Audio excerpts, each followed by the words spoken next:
Hello friend, welcome back to e learning with नाम channel. आज का जो सेशन है काफ़ी इंपॉर्टेंट है क्योंकि आज हम बात करेंगे विश्व इतिहास की। अगर आप तैयारी 4 की तैयारी कर रहे हैं तो जानिए कि आपकी इस बार सौगात मिलनी ही मिलनी है, क्योंकि यहाँ पर बम्पर वैकेंसी आती है। देखिए, अभी आरआरबी का निकला है और आपका केवीएस का आएगा, और अभी प्रेजेंट में आपका राजस्थान चल रहा है। कहीं पर भी कुछ भी हो, बट जितना बिहार वैकेंसी देता है उतना कोई भी वैकेंसी नहीं दे सकता। इतना मतलब क्लियर हो चुका है बिहार के अब तक के चयनों से।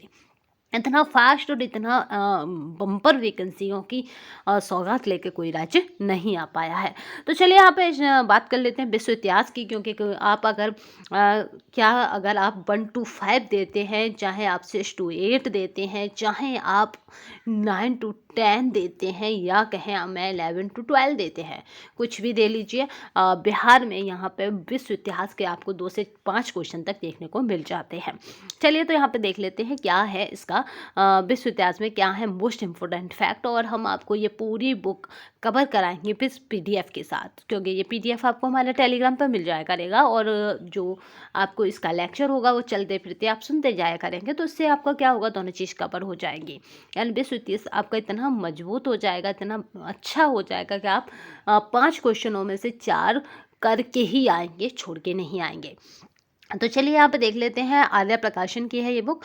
आर्या यहाँ पे कंपटीशन टाइम्स की है, इसको आर्या प्रकाशन भी बोल देते हैं। और तो इस तरह से विश्व बुक की ये बात की जाए, मैं इसके बाद देन आपको एनसीईआरटी भी और एससीईआरटी भी जहाँ से भी फैक्ट होगा वहाँ से निकालूंगी। बट उसमें ये होगा कि अगर हम किसी से टाइपिंग कराते हैं तो टाइपिंग में थोड़ा एक टाइम लगता है, तो पहले मैं ये बुक कराती हूँ, उसके बाद देन हम इस तरह के नोट्स एग्जाम टाइम में प्रोवाइड कर देंगे कि वो आपके सीधे के सीधे एग्जाम में फंस जाए।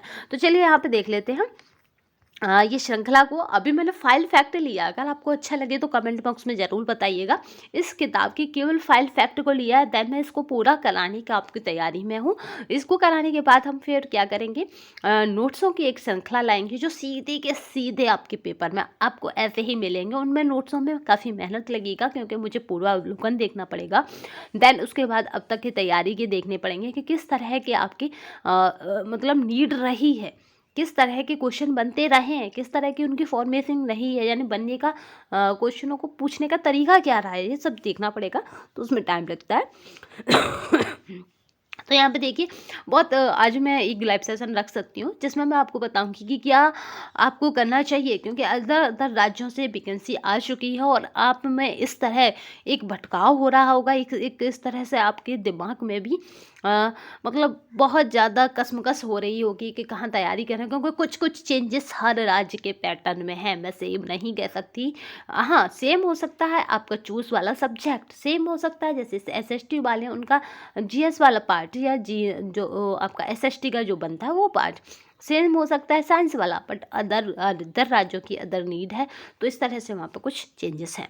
तो चलिए अब हम अपने सेशन को शुरू करते हैं जो मोस्ट इम्पोर्टेंट है। अगर बात की जाए 1700, यहाँ पे आप देख ही पा रहे होंगे, इसको थोड़ा जूम कर लेते हैं।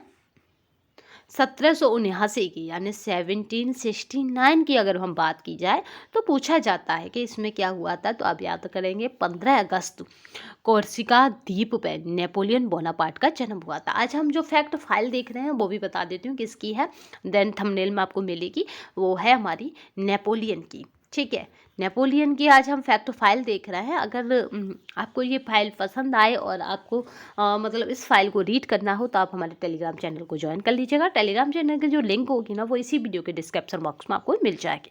तो चलिए यहाँ पे बात कर लेते हैं 1716 मतलब 1769 की। तो यहाँ पे बात की जाती है 1769 की। तो यहाँ पे क्या हो गया, 1769 में बोनापार्ट आ गया, जिसने क्या कहा था, बोनापार्ट का एक मशहूर कथन है जो आपको भी याद होना चाहिए, सत्ता मेरी रखेल है। उसने सत्ता को अपनी रखेल बताया था, इस तरह से था बोनापार्ट। और कहें कि पॉलिटिक्स का मतलब एक बहुत अच्छा, आपको अगर पॉलिटिक्स सीखनी है तो बोनापार्ट से सीखिए। बोनापार्ट का जन्म कब होता है, 1779 में होता है, 15 अगस्त 1779। चलिए नेक्स्ट देखते हैं।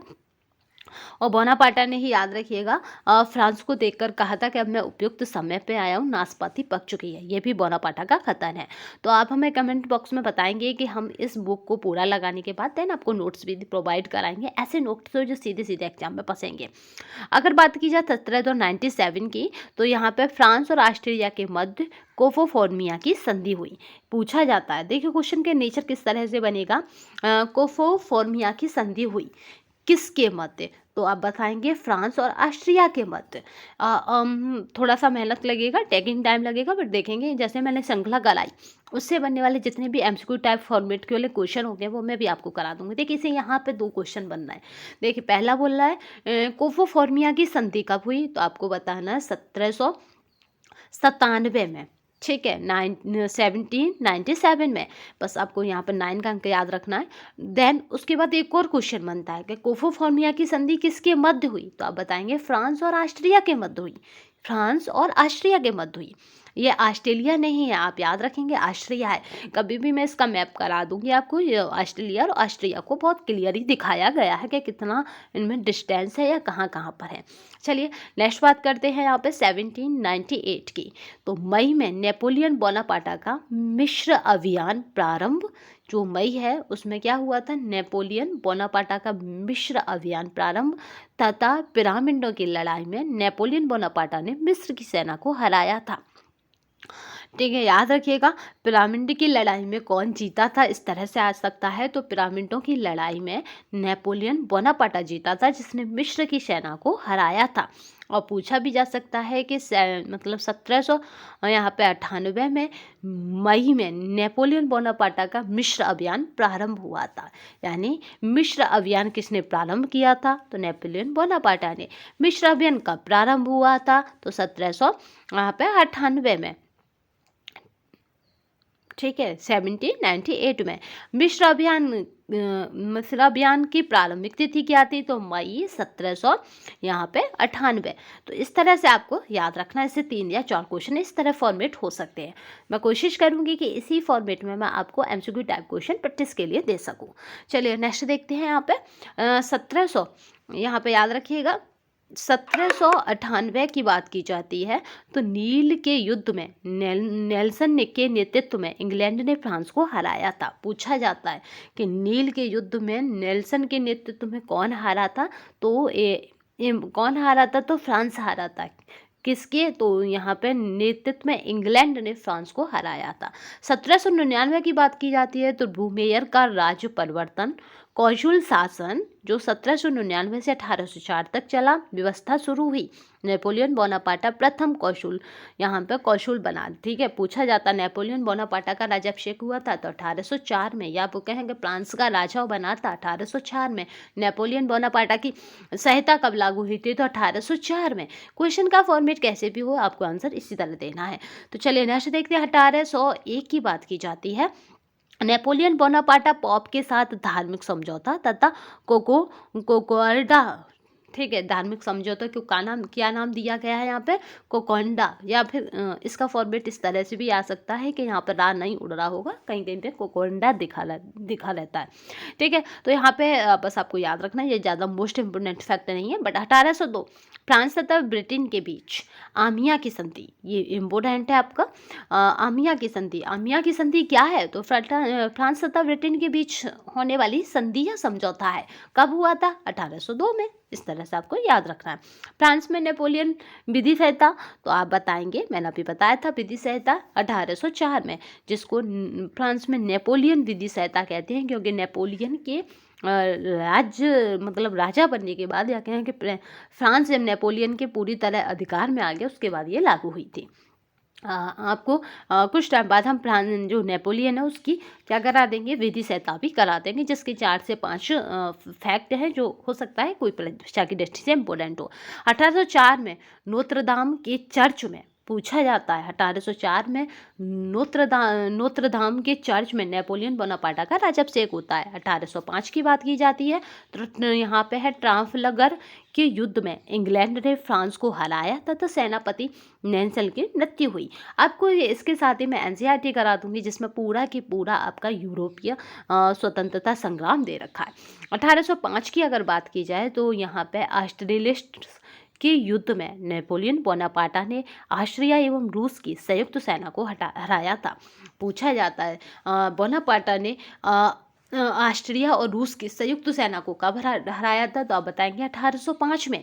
और किसके युद्ध में, तो ऑस्ट्रेलियर्स यानी ऑस्ट्रिया और रूस, ऑस्ट्रेलियर्स और के युद्ध में, तो याद रखेंगे।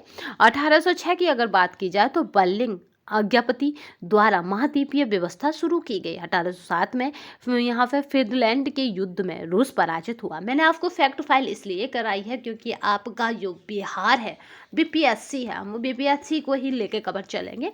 तो जो बीपीएससी है वो क्या करता है कि वो फैक्ट पूछता है। जनरली उसके फैक्ट होते हैं, डीपली क्वेश्चन नहीं जाता है, तो हम फैक्टरों को पहले पढ़ेंगे देन उसके बाद चैप्टर कवर करेंगे। तो 1807 में कल का हमारा जो टारगेट रहेगा वो नेपोलियन रहेगा और नेपोलियन का हम पूरा पढ़ेंगे। 1807 में क्या हुआ था, फिनलैंड के युद्ध में रूस पराजित हुआ था। 1807 की ही अगर बात की जाती है, फ्रांस एवं रूस के मध्य क्या रहा था, यहाँ पे टिलसिट की संधि।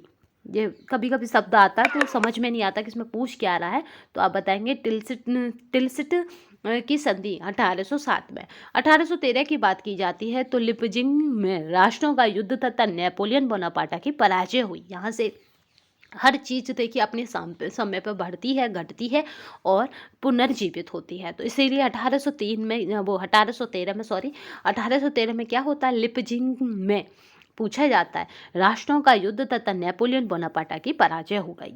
नेपोलियन बोनापार्टा की पराजय होती है राष्ट्रों का युद्ध में, कहाँ पे, लिपजिंग में। अब बात करते हैं 1804 की, तो नेपोलियन बोनापार्टा एल्वा द्वीप पर भेजा गया। जब पराजय हो गई तो हम कहीं तो उसे भेजेंगे, तो यहाँ पे एल्वा द्वीप पर वो कब भेजा गया पूछा जाता है, तो 1804 में। देन इसके बाद देखिए 1814 में क्या हो गया, वो एल्वा द्वीप पर भेज दिया गया। 1815 में क्या हुआ, वाटरलू के युद्ध में नेपोलियन बोनापार्टा की पूर्ण पराजय तथा उसे सेंट हेलेना द्वीप पर भेज दिया गया। मोस्ट इम्पोर्टेंट है, ठीक है, पूछा जाता है नेपोलियन बोनापार्टा की पूर्ण पराजय यानी पूर्णतः वो हार जाता है 1815 में। कौन सा युद्ध था, वाटरलू का युद्ध था। कहाँ पे भेजा जाता, उसे हारने के बाद सेंट हेलेना द्वीप पर भेजा जाता। बहुत फेमस है सेंट हेलेना द्वीप। चलिए 1821 में हम आपको सेंट हेलेना द्वीप घुमाएंगे। देखिए अभी हम आपको कैसे टेक्निकल माध्यम से यानी सेंट हेलेना द्वीप को हम एक क्लास में देख लेंगे। 1821 में क्या होता है, 5 मई को नेपोलियन बोनापार्टा की मृत्यु हो जाती है। हर चीज़ का अंत भी होता है, उदय भी होता है और उत्सर्जन भी होता है, विसर्जन भी होता है, ठीक है। तो यहाँ पर 1821 में क्या हो गया, उसका विसर्जन हो गया, यानी 5 मई को नेपोलियन बोनापार्टा की मृत्यु हो गई। तो आज की श्रृंखला में हमने मोस्ट इम्पोर्टेंट फैक्ट देखे। किसके देखे, तो याद रखिएगा, आर्य प्रकाशन के और नेपोलियन बोनापार्टा को देखा। हमने क्या देखा, नेपोलियन, ठीक है, नेपोलियन बोनापार्ट, जिसको हम नेपोलियन क्या कह देते हैं, मतलब शॉर्टकट में क्या कहते हैं, नेपोलियन बोनापार्ट, ठीक है, बने हैं इसके पार्ट, नेपोलियन बोनापार्ट। देखिए नेपोलियन बोनापार्ट। तो आज की श्रृंखला में बस इतना ही। नए सेशन में फिर मिलेंगे एक नई श्रृंखला के साथ। तब तक के लिए धन्यवाद। वंदे मातरम।